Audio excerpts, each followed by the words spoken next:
요즘 우리 교회가 아멘을 자꾸 잊어버리는 것 같아서 아멘을 다시 한번 하겠습니다. 은혜 받는 시간 되시기 소망합니다. 기왕에 하는 건데 오늘 하루도 즐겁고 행복한 날이셨을 줄로 믿습니다. 우리 옆에 전우좌우로 인사하겠습니다. 행복하게 삽시다. 하나님 우리가 행복한 걸 좋아하십니다. 그리고 행복하게 살기를 기대하십니다. 그래서 우리에게 행복을 주시기 위해 십자가에 죽으셨습니다. 그 십자가의 사랑이 우리를 더 큰 행복 가운데로 이끌어가는 줄로 믿습니다. 그러기에 그리스도인은 행복해야 됩니다. 그런데 얼굴에 피곤이 가득 차 있어서 행복보다는 피곤, 힘들어요가 적혀 있어요. 근데 우리가 하루를 살아가면 참 힘들고 피곤하죠. 피곤하고 힘든데 그럼에도 불구하고 우리가 어떤 마음을 가지고 사느냐에 따라서 그 하루가 피곤하지만 행복할 수 있고 피곤한데 피곤할 수 있고 피곤해서 괴로울 수도 있습니다. 기왕이면 해야 되는 일이잖아요. 그렇죠? 하루를 살아가면서 반드시 해야 되는 일이고 해야만 우리가 그 하루를 지나갈 수 있다면 기왕에 하는 일이라면 행복하게 하시기 바랍니다. 그래야 내가 좋아요. 남들 시선 필요 없이 남들이 어떻게 날 생각하느냐는 중요하지 않습니다. 내가 날 행복하게 해줄 수 없는데 남들이 날 행복하게 해줄 수는 없습니다. 그러기에 나 스스로가 행복한 길을 선택할 수 있어야 내가 행복한 인생이 되어질 수 있습니다. 그러기에 하루를 살아가면서도 내가 오늘 아침에 일어나 출발할 때 기왕이면 행복한 날, 기왕이면 즐거운 날, 괴롭고 힘든 일들이 분명히 있을 거예요. 그럼에도 불구하고 기왕이면 불행한 것보단 행복을 선택하시기 바랍니다. 그게 여러분의 삶을 조금은 더 기쁘고 조금 더 활력 있고 조금은 더 행복할 수 있는 인생으로 바꿔줄 것이고 그렇게 살 때 우리의 입술이 거칠어지는 게 방어가 돼요. 상처를 주는 게 방어가 돼요. 남들과 다툴 일이 분쟁이 방어가 돼요. 그러니까 그것이 나를 위한 길이면서 동시에 내가 서 있는 그 공동체 분위기를 바꿔놓는 길이기도 합니다. 저는 이 초대교회 이 분쟁의 모습을 해결하는 과정을 보면서 그래 우리가 이렇게만 살 수 있다면 이렇게만 우리의 문제를 해결할 수 있다면 우리는 불행해질 일이 없겠다. 그런데 우리는 진리를 따라 뭔가 하나님의 말씀을 따라 해결하려는 게 아니라 오히려 내가 옳으냐 그르냐의 문제 속에만 빠져 있으니까 내 주장이 관통되고 통과돼야만 내가 옳은 사람이 된다고 생각하기 때문에 내가 지금 틀렸는지 바른지조차 분간할 필요 없이 우린 소리부터 치고 먼저 힘 있는 것처럼 외치는 것이 먼저인 것을 볼 때가 있습니다. 제가 회의를 하다 보면 어떤 때 보면 한 분이 참 모든 얘기를 다 해요. 한 주제가 던져지면 다른 사람이 끼어들 사이가 없어요. 그래서 계속 얘기를 해요. 야, 참 머릿속에서 나오는 것도 많다. 저만큼 알려면 참 공부도 많이 했어야 되겠다. 라는 생각이 들 만큼 아주 온갖 지식을 다 동원해 얘기를 해요. 그 다음 주제로 넘어 또 혼자 얘기를 해요. 남들은 다 듣는 입장이 돼요. 그런데 그 속에서 오류도 발견되고 틀린 점도 있고 문제도 있을 수 있습니다. 대화는 주고받는 것이죠. 대화라는 것은 서로 주고받는 게 대화입니다. 일방적으로 이야기하는 것. 우리는 자녀들과 대화를 나누지 않죠. 어떻게 해요? 일방적으로 지시를 하고 있죠. 대화는 주고받는 겁니다. 자녀와의 대화도 마찬가지입니다. 내가 어떤 의견을 제시했으면 자녀가 그것에 대해 어떻게 생각하는지 듣는 게 대화입니다. 근데 우리는 내가 어른이기 때문에 내가 부모이기 때문에 일방적으로 얘기를 해요. 그리고 나서 나중에 이야기합니다. 지난번에 너하고 나하고 얘기했잖아. 자녀는 얘기한 적이 한 번도 없어요. 일방적으로 들었지. 동의하지 않는데도 들었을 뿐이에요. 그런데 일방적으로 본인의 의견이나 본인의 계획이나 본인의 뜻이나 본인이 뭘 생각하는지 들어주진 않고 일방적으로 이게 옳은 것이고 이게 바른 것이고 내 경험에 의하면 내 삶에 의하면 내가 일방적으로 얘기해놓고 내가 그때 얘기했잖아.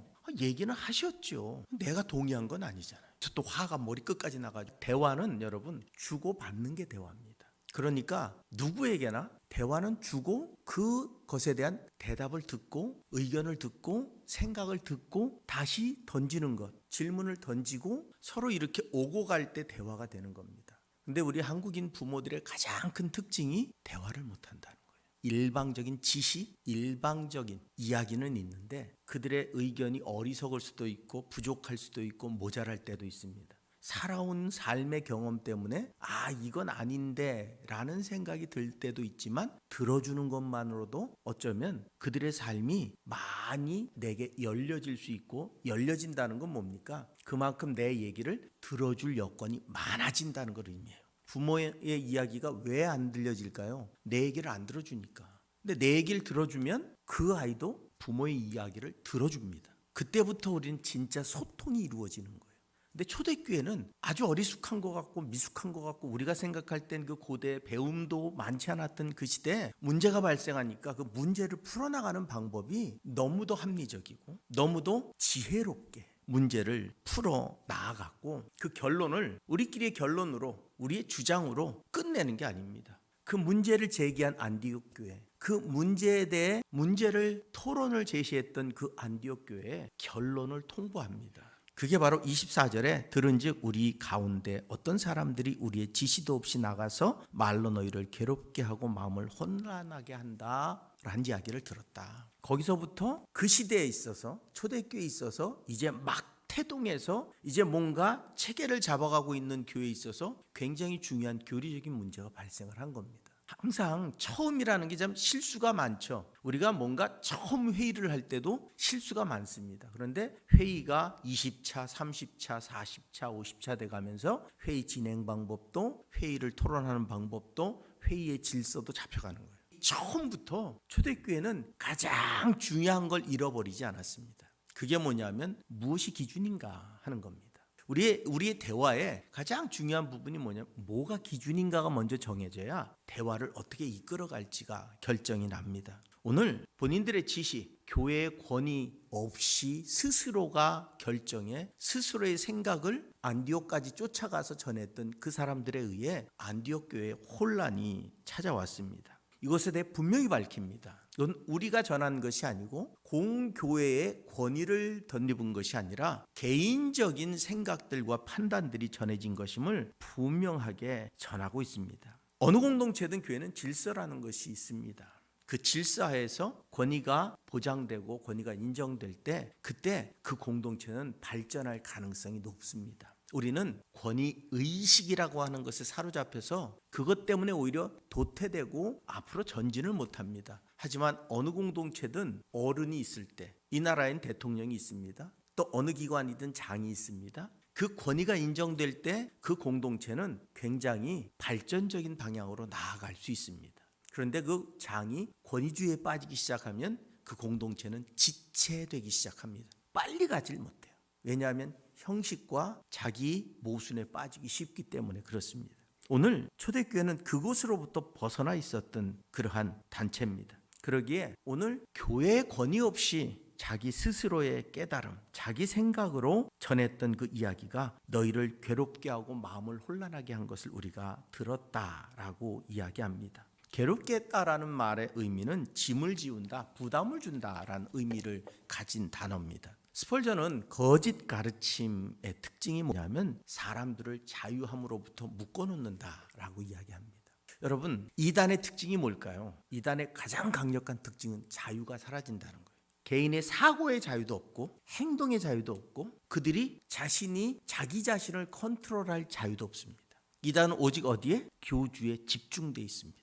굉장히 큰 아픔이죠. 신천지가 한참 판을 칠 때 우리 지방에도 신천지 때문에 어려움을 겪던 교회들이 있습니다. 그 중에 자녀가 신천지에 빠진 경우가 있었어요. 그래서 목회자들 총동원령이 내린 적이 있어요. 왜냐하면 신천지하고 대치를 하고 있었거든요. 교회 성도들과 신천지가 대치를 하고 있었어요. 근데 뭘 했냐면 자녀가 부모를 고발을 해버렸어요. 그래서 그 자녀가 부모를 고발하는 바람에 경찰이 와서 결국 그 담임 목사님까지 싣고 가버렸어요. 그때 목회자들이, 우리 지방 목회자들이 다 가서 대치하고 있을 때 안타까운 게 뭐냐면 부모조차도 알아보지 않는다는 거예요. 그들의 영혼이 완전히 묶여서 부모를 경찰에 고발하고 자신이 어려서부터 자신을 양육했던 담임 목사를 고발해버린 거예요. 신천지는 다 마스크를 쓰고 있더라고요. 얼굴이 드러나지 않게. 그 한 아이를 놓고 양쪽이 서 있는 거예요. 결국 중재는 경찰이 와서 했어요. 경찰이 와서 중재를 했는데 어떻게 했느냐? 어머니와 부모와 교회 담임 목사를 경찰서로 끌고 가는 것으로 중재가 끝났어요.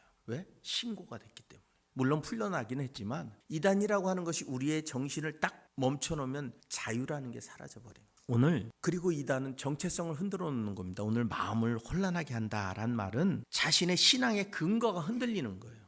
근데 이단들이 아주 교묘하게 사용하는 게 진리인 것처럼 포장한 가짜죠. 들으면 막 시원해요. 통쾌해요. 어떨 때 들으면 마저 적어야. 그런데 그 함정에서 헤어나오고 나오면 무지개를 쫓아가던 자신의 인생을 발견하는 거예요.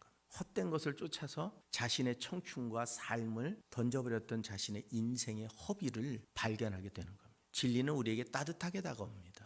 진리는 여러분 우리가 알죠? 동화 이야기. 외투를 벗기는 방법은 바람이 아니고 추위가 아니라 따뜻한 온기라는 사실을. 우리가 진짜 변화되는 건 우리 스스로가 그 온기에 젖어서 행복해지면서 변하는 거예요. 그런데 많은 경우에 진리가 아닌 것들을 가지고 누군가를 억압하고 바꿔놓으려고 할 때 그것은 외투를 더 단단히 쪼매게 만드는 겁니다. 오늘 헛된 이야기들, 할례를 받아야 구원이 있다고 하는 그 무거운 짐을 하나 더 짊어져 주는 그 일들을 교회의 권위 없이, 교회의 어떤 연구 없이 그냥 자신들이 그렇게 생각한다고 전파함을 통해서 많은 어려움들을 만들어 놓은 겁니다. 복음은 자유와 평안과 확신을 줍니다. 우리의 구원의 방법은 단순합니다. 내가 믿고 확신을 가지면, 예수 그리스도의 보혈을 믿고 내가 확신하면 그때 우리에겐 구원이 이루어지는 겁니다. 과거에는 더 어쩌했죠. 믿으면 곧바로 세례를 줬어요. 그냥 물이 있으면 그냥 세례를 줬어요. 지금처럼 무슨 교육이니 뭐니 그 시간이 아니에요. 진정으로 내가 이제 내 삶이 그리스도 안에서 구원받기를 소망하는 그 순간에, 그러니까 우리는 점점 어떤 단체나 기관이 오래될수록 형식을 자꾸 만들어내죠. 그 형식 속에서 우리는 뭔가 자꾸 덧입혀지는, 옷이 하나 둘 셋 넷 이래야 된다 저래야 된다, 복장도 복잡해지고 막 많아지죠.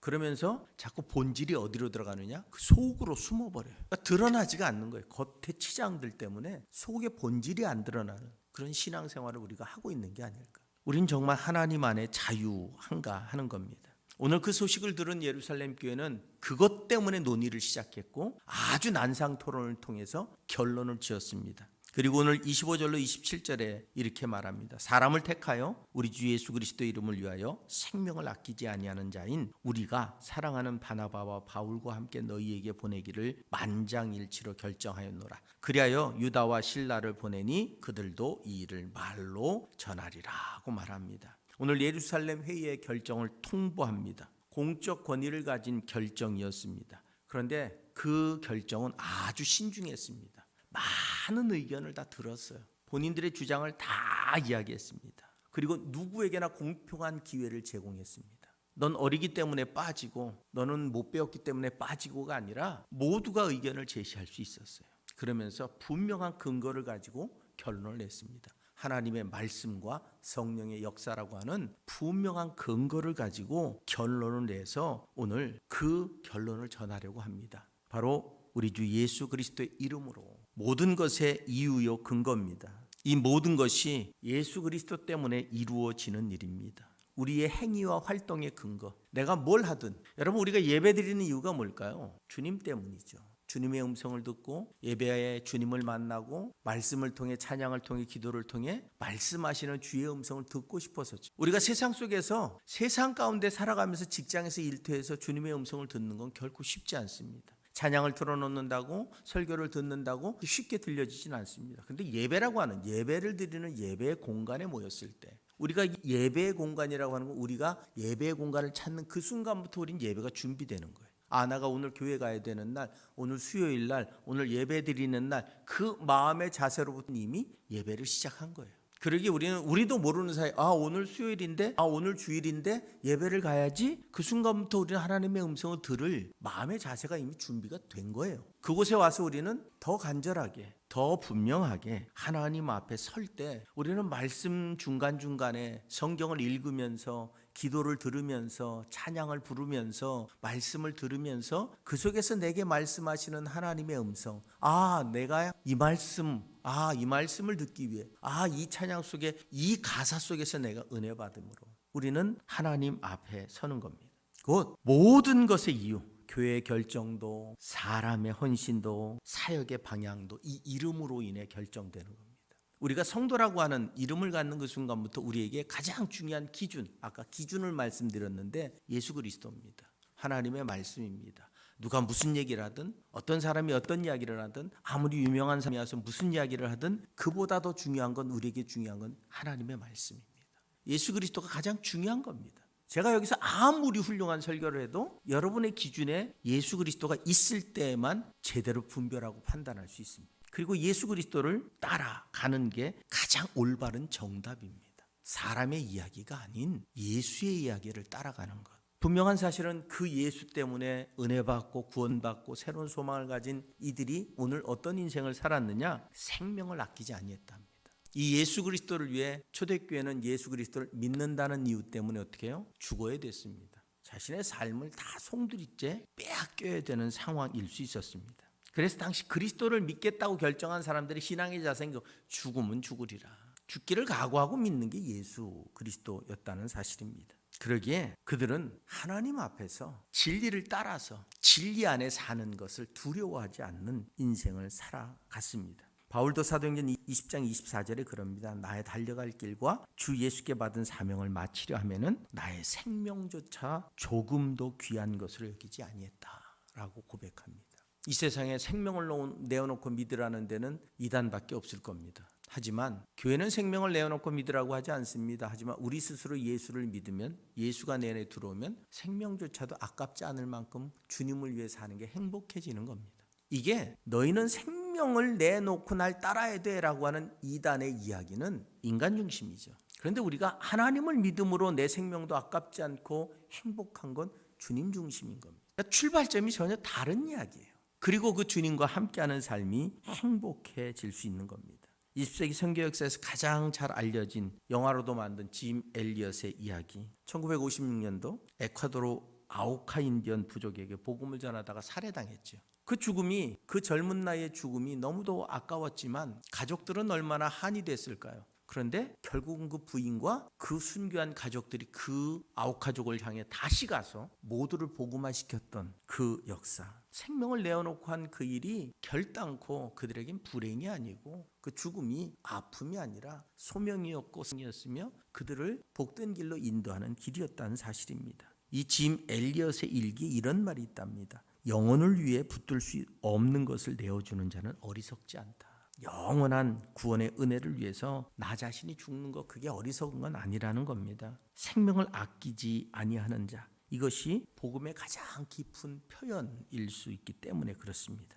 오늘 그렇게 생명을 내어놓고 예수를 쫓는 우리, 예수의 진리 안에 사로잡힌 우리, 그래서 생명조차, 가장 귀하다는 생명조차 내어놓은 우리가 만장일치로 결정했다고 이야기합니다. 이 만장일치가 사람 사이에 가능할까요? 우리가 연애 가면, 회의를 하면 진급하는 분들이 있어요. 진급하는 분들이 있으면 이제 손을 들래요. 손을 들겠습니까? 만장일치로 통과됐대요. 무슨 만장일치가 어디서 누군지도 모르는데 그냥 통과된 거예요. 그냥 손 들면 미안하니까 그냥 손 안 들고 통과된 거지. 무슨 만장일치는. 아니, 거기 나와 있는 사람 아는 사람이 하나도 없어요. 우리 지방에는 진급하는 사람이 없어가지고 아는 사람도 없어. 누구야? 누구 아들이래? 그 정도면 알죠. 몰라요? 뭐 모르는데 무슨 만장일치는 뭐. 이 시대에 오늘 만장일치의 의미가 뭔 줄 아십니까? 아주 서로 다른 의견들이 충돌을 했어요. 서로 다른 의견들이 강력하게 충돌했어요. 유대인으로서 할례를 중요하게 여겼던 사람들과 그것에 대해 다른 생각을 가지고 있는 사람들. 근데 여러분, 예루살렘 교회는 거의 유대인들끼리 모여 있는 상태예요. 그러면 다른 의견을 가진 사람이 소수이고 유대인들과 같은 인식을 가진 사람들이 다수였을 가능성이 높은 그 회의에서 소수가 이겼어요. 다수를 이겼어요. 이겼다는 표현이 좀 애매하지만 다수가 그 소수 의견에 동의해 줬어요. 왜? 딱 하나입니다. 하나님의 말씀에 근거하고 성령이 그 역사했기 때문에 만장일치가 가능했었다라고 하는 사실입니다. 그 논쟁을 하나로 묶은 건 사람이 아닙니다. 그 논쟁을 하나로 묶은 건 중심에 기준이 예수 그리스도였던 사람들이 예수님께서 어떻게 말씀하셨고 성령이 어떻게 역사하셨는지에 대해 인정하니까 자신들이 수천 년 동안 지켜왔던 그 할례의 규칙을 빼내도 상관이 없어지는 거예요. 오늘 우리의 신앙생활이 예수 중심인가 내 중심인가? 분명한 사실은 우리가 신앙은 예수 중심으로 살아갈 때 우리의 삶이 일치가 이루어질 수 있다는 사실입니다. 에베소 4장 3절은 평안에 매는 줄로 성령이 하나 되게 하신 것을 힘써 지키랍니다. 우리 스스로가 하나 되는 것. 여러분 이렇게 모여서 어떤 하나의 주제를 가지고 토론을 하죠. 의견 일치는 힘듭니다. 왜냐하면 생각이 다 다르기 때문이에요. 그런데 그것을 의견 일치를 볼 수 있는 방법은 딱 하나입니다. 무엇을 위해 하느냐. 그 무엇을 위해 그 기준에 모두가 동의하는 순간 하나가 됩니다. 그러니까 우리가 어떤 여러분의 직장에서도 마찬가지고 여러분의 삶의 현장에서도 마찬가지고 여러분들은 여러 가지 회의나 모임을 갖게 되죠. 그런데 막 얘기가 주고받아질 때 가장 의견을 통일할 수 있는 방법 중에 하나가 뭐냐면 왜 하느냐는 거예요. 목적이 뭐냐는 거예요. 기준이 뭐냐는 겁니다. 그러면 거기에 의견들이 수렴되기 시작해요. 그러다 보면 하나가 될 수 있어요. 그러니까 그리스도인들은 좀 지혜롭게 초대교회 성도들처럼 여러분들이 가서 어느 회의인가에 나가 있을 때 막 중구난방으로 자신의 의견들을 제시할 때 여러분들이 해야 되는 건 이겁니다. 우리가 왜 모였는지, 무엇을 하기 위해 모였는지, 이 회의가 가야 될 방향이 어디인지를 제시해 주면 자연스럽게 의견들은 모아지게 됩니다. 그래서 그 가진 의견을 가지고 나아갈 때 합의가 될 때 우리는 힘을 받는 거예요. 우리 그리스도인들이 어디서든 해야 될 일이 뭐냐면 이런 화합하게 만들고 하나 되게 만드는 역할을 하는데 무조건 하나 돼야 된다고 소리친다고 하나 되는 게 아닙니다. 그런데 우리가 분명한 건 목적이 분명하면 저절로 모이게 돼 있어요. 근데 그것을 토론을 하다 보면 감정이 상하잖아요. 이젠 상관없어요. 뭘 위해 모였는지도 상관없어. 그냥 막 소리만 치는 거야. 막 내가 막 서로 소리만 치는 거예요. 자기 주장만 열심히 하다 봤더니 왜 모였는지도 몰라. 왜 소리쳤는지도 몰라. 헤어질 때 서로 씩씩대고 싸우고 멱살 잡고 나중에 보자. 너 나중에 그냥 안 놔둔다. 그리고 헤어졌는데 왜 그랬는지를 몰라. 왜 모였는지를 잊어버리니까 헤어질 때 우리가 왜 싸웠는지도 몰라. 그러니까 그리스도인들이 그런 곳에서 역할을 한다는 건 바로 무엇을 위해 집중할 수 있는 분명한 목적지를 전해줄 수 있을 때 그때 다시 화합하게 만드는 역사를 만들어낼 수 있다는 겁니다. 오늘 교회는 종종 갈등으로 나뉘고 의견이 분열됩니다. 오늘 우리에게 중요한 것은 말씀과 성령입니다. 하나님이 무엇을 원하시는가? 하나님의 영광을 위해 우리는 어떤 고백을 갖는 것이 옳은 것인가를 바라볼 수 있으면 우리는 분명히 의견의 일치를 쉽게 만들어낼 수 있습니다. 그것을 문서화해서 분명히 서신으로 전하면서 동시에 사람을 같이 파송을 합니다. 왜냐하면 여러분 말이라는 것이 문서로 하는 것과 말로 하는 것이 차이가 있습니다. 그런데 때로는 말이 감정을 더 상하게 만들 때도 있죠. 급하게 우리 태양열 때문에 전화를 했더니 본부 직원이 제가 알기로는요 구역회를 해야 된다요. 아니 왜 우리 교회에 우리가 돈을 들여서 우리가 태양열을 설치하는데 왜 구역회를 해야 되냐 그랬더니 이야기가 그거예요. 교회의 손상, 우리가 살고 우리가 애쓰고 우리가 다듬고 우리가 그 안에 있는데 그 교회 손상 가는 거 우리가 제일 힘들어하지. 한번 와본 적도 없고 만난 적도 없고 돈 한 푼 준 적도 없고 알지도 못하는 당신들이 왜 거기에 신경을 쓰냐. 아니 누가 더 그걸 더 아끼고 보존하려고 하겠냐. 그게 말이 되는 이유냐 그랬더니 전 모르고요. 아주 속이 터져가지고 제가 뒤집어지는 줄 알았어요. 근데 차마 또 그 직원한테 목사가 욕을 할 수는 없잖아요. 또 목사인데 또 짜증을 내는 목소리로 말할 수도 없잖아요. 아주 속은 죽겠는데 점잖은 목소리로 아주 너그러운 척 해가면서 여기서는 인상은 다 찌그러져 있는데 전하니까 보지는 못하니까 아주 너그러운 척 하면서 부드러운 말씨로 그런가요? 전화 집어 던질 뻔했어요. 성질이 좋지도 않은 사람이 참 참내라고 아주 전화 집어 던져 전화 새로 살 뻔했어요. 때로는 상식적으로 이해가 안 되는 핑계, 상식적으로 말이 안 되는 얘기를 가지고 이야기를 할 때 답답할 때가 있죠. 때로는 말이 오히려 우리의 감정을 상하게 할 때도 있습니다. 그런데 거꾸로 우리는 편지만 보고는 상대의 의사를 정확하게 몰라요. 그렇죠? 글로만 가지고는 상대를 제대로 감정이라든지 이런 부분을 판단하지 못할 때가 있습니다. 그때는 말로 전하는 것이, 그러니까 여러분 우리가 말로 전한다는 게 얼마나 조심하고 주의해야 되는지 우리가 좀 기억해야 될 것은 말로 전할 때 가장 효과적이고 좋습니다. 그런데 그 말 때문에 더 큰 오해를 만들어낼 때도 있어요. 그러기에 우리가 본질을 분명하게 알고 거기에 합당한 언어를 사용할 수 있을 때 가장 좋고 유익한 방법이 되어질 수 있습니다. 오늘 초대교회는 그럼에도 불구하고 종이 한 장 뜩 던져주고 이렇게 결정 났어 라고 말하지 않고 사람을 파송함을 통해서 그들에게 위로가 되고 격려가 되도록 분명한 결정문을 전하고 있는 모습을 보게 됩니다. 그러면서 오늘 28절에 그럽니다. 성령과 우리는 이 요긴한 것들 외에는 아무 짐도 너에게 지우지 아니한 것이 옳은 줄 알았노라. 짐 지우지 않겠답니다. 오늘 그리스도 안에서 구원받는 그것이 가장 소중한 문제이고 그 구원의 길을 걸어가는데 방해가 되는 것들은 짐 지우지 않겠답니다. 그래서 가장 중요한 단어가 이겁니다. 성령과 우리가. 곧 우리의 결정은 분명히 그 본질, 그것에 집중되어져 있어야 됩니다. 복음의 본질, 교회의 태도, 신앙의 방향을 결정짓는 선언, 성령이 함께 하심으로. 여러분, 우리가 우리의 지혜로, 경험으로, 지식으로 많은 것들을 결정할 수 있지만 성도의 결정에 가장 중요한 것은 성령의 음성입니다. 그러기에 우리가 무엇을 하든 기도하며 할 수 있어야 된다고 하는 사실입니다. 사람이 아니라 말씀과 성령이 기준이 될 때 우리가 해야 될 일은 하나님의 말씀을 읽는 것과 기도하는 일이 먼저 이루어져야 된다는 겁니다. 성령의 인도하심으로 모든 것들이 이루어질 때 평안해질 것이고 기쁨으로 감사로 채워질 수 있게 되어질 줄로 믿습니다. 요한복음 16장 13절에 그러나 진리의 성령이 오시면 그가 너희를 모든 진리 가운데로 인도하시리니 그가 스스로 말하지 않고 오직 들은 것을 말하며 장래를 너희에게 알릴 것이라고 말씀하고 있습니다. 성령이 우리 안에 들어오시면 그분이 우리를 지혜로 이끄시고 하나님께서 말씀하신 것들을 우리 안에 성취해 가시는 은혜를 누리게 만들어 주실 것을 말씀하고 있습니다.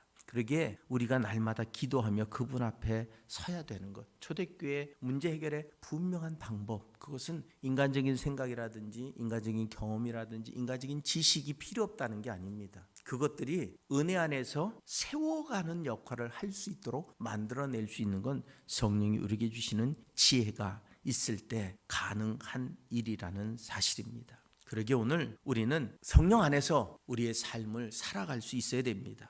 그러면서 오늘 요긴한 것들을 남겨놓았다고 말하고 있습니다. 야고보는 매우 중요한 기준을 제시합니다. 요긴한 것들, 꼭 필요한 것들은 지켜나가야 된다고 말하고 있습니다. 여러분, 전통적인 교회는 참 힘들어요. 이번에 회의 갔을 때 모이는 교회들이 다 100년이 넘은 교회들이잖아요. 하디기념사 앞에 다 하디 때로부터 목회하고 세워진 교회들 다 120년이 넘은 교회들이에요. 서울에 있는 교회는 130년이 넘은 교회들이고 여기만 해도 125년이 다 된 교회들이 모여 있으니까 오래된 교회들이잖아요. 목사님이 그러시더라고요. 항상 식사를 하면 그냥 자유롭게 했으면, 이제 젊은 목사님이 은퇴하시고 새로운 목사님이 오셔서 식사를 좀 자유롭게 했으면 가면 아무도 밥을 안 먹고 있대요. 자기 내려갈 때까지. 왜 밥을 안 드시냐 그랬더니 목사님 많았는데 어디 가면 한 분 권사님이 그렇게 모두 밥을 못 먹게 다 막아놓은 거예요. 한 분이. 목사님도 안 하는데 어디서 숟갈을 뜨냐고. 그래가지고 젊은 목사가 내려가면 다 가만히 앉아 있는 거예요. 어느 날 당황해가지고 왜 안 드시냐 그랬더니 한 분이 그렇게 다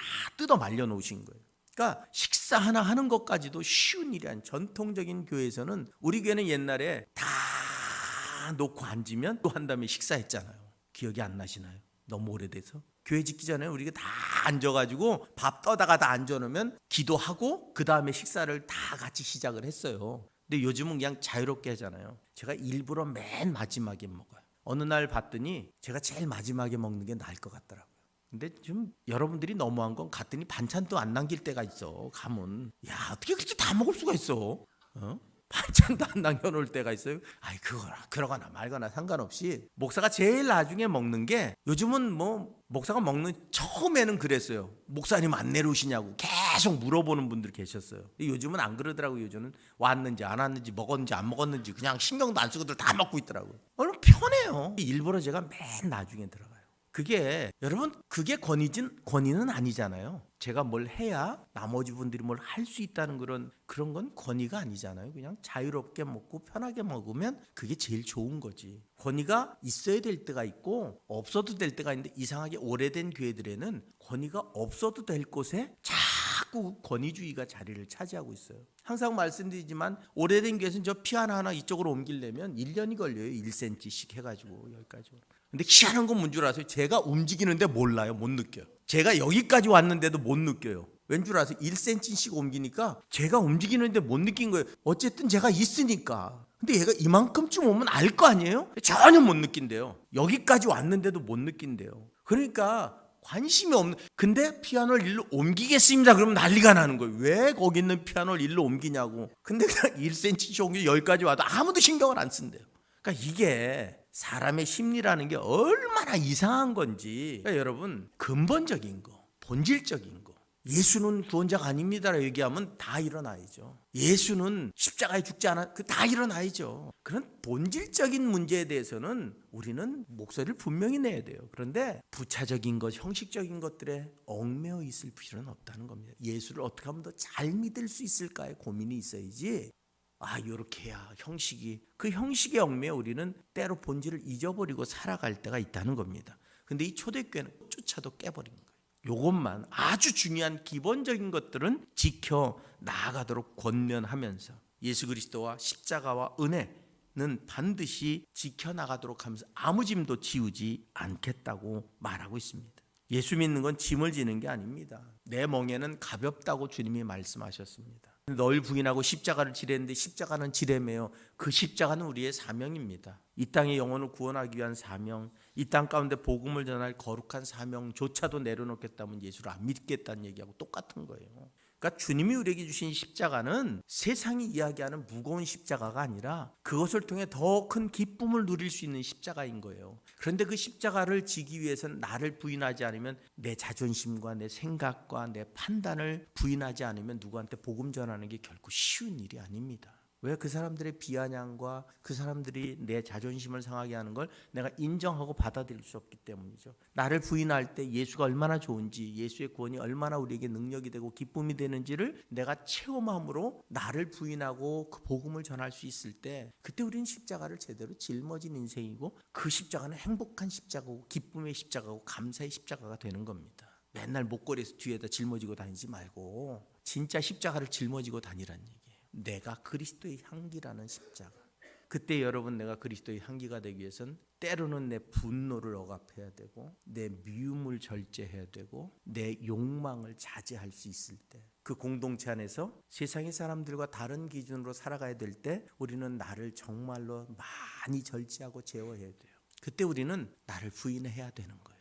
그래서 그곳에 십자가가 드러나도록 만드는 것, 그게 바로 우리가 해야 되는 자기 절제, 자기 십자가를 지는 길이라고 하는 겁니다. 그러면서 동시에 절대로 하지 않았으면 좋았을 것들을 제시합니다. 우상의 제물과 피와 목매어 죽인 것과 음행을 멀리하라. 이에 스스로 삼가며 잘 되리라. 평안함을 원하노라고 말하고 있습니다. 그런데 이건 권면입니다. 진리는 아니에요. 본질은 아닙니다. 하지만 우리가 예수 믿는 그리스도의 공동체로서, 그리스도인으로서 지켜야 될 절제, 그리스도인으로서 지켜야 될 성결, 그리스도인으로서 지켜야 될 우리의 본 모습은 펴나갑시다 하는 겁니다. 다 자유하니 아무것도 괜찮고 세상과 다를 바 없는 그 삶의 모습을 그대로 가지고 교회에서도 살아가도 된다는 의미가 아니라, 교회 공동체로서 하나님의 백성으로서 이 땅을 살아가는 성결함과 거룩함을 유지할 수 있는 기본적인 자세는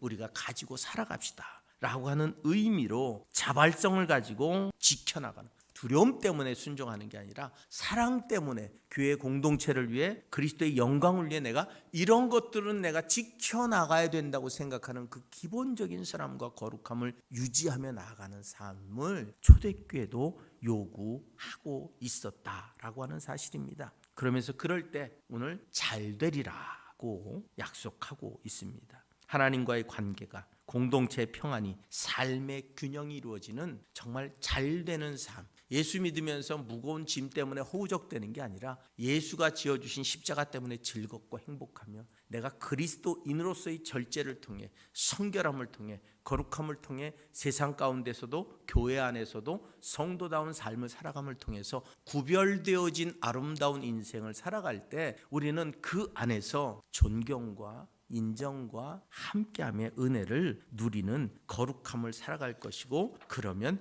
평안해지는 역사가 우리 안에 나타나게 될 것을 말씀하고 있는 줄로 믿습니다. 그러기에 오늘 우리에게 주어진 그 귀한 삶의 현장 가운데 함께 하는 것이 필요하고, 그 속에서 우리는 새로운 삶의 역사를 만들어 낼 수 있다는 겁니다. 오늘 사도행전 15장 12절로 29절까지의 말씀은 초대교회가 처음으로 맞이한 가장 큰 신학적인 위기, 그에 대한 하나님의 해결 방식을 보여주고 있습니다. 또한 이 모습을 통해 우리는 삶의 지혜를 얻습니다.